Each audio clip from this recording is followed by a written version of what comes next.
En este vídeo vamos a hablar de las manchas de Brushfield o nódulos de Wolfling.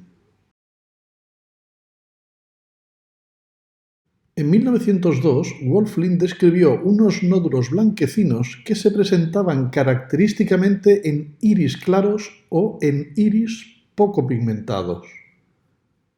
Más tarde, el psiquiatra inglés Thomas Brushfield, en 1924, notificó la alta prevalencia de estos nódulos en los pacientes afectados de trisomía del par 21, mongolismo o síndrome de Down.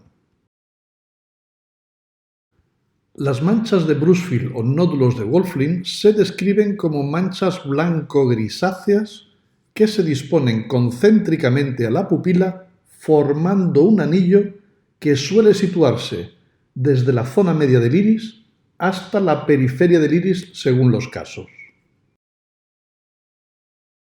Histológicamente, estas manchas están formadas por tejido conectivo.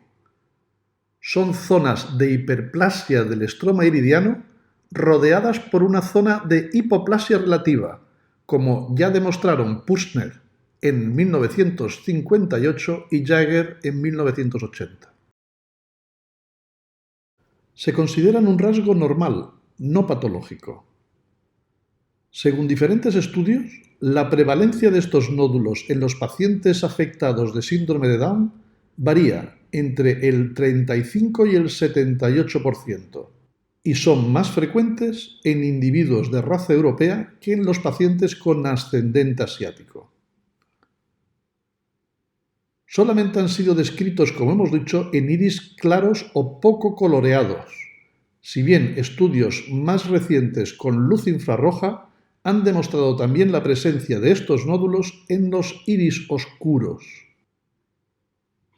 Esto es debido a que la melanina es relativamente transparente a las longitudes de onda infrarrojas, como demostró Collias en 1995.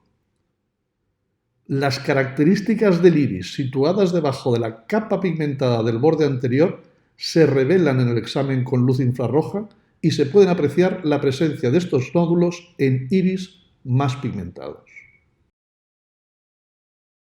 Como resumen, las manchas de Brushfield o nódulos de Wolfling son manchas blanquecinas o grisáceas del iris. Forman un anillo concéntrico a la pupila que se sitúa desde la periferia hasta la zona media del iris. Están formadas por tejido conectivo, es un rasgo no patológico, frecuentes en el síndrome de Down y se han descrito en iris claros, si bien los análisis con luz infrarroja están demostrando que existen en iris oscuros. Muchas gracias por vuestra atención.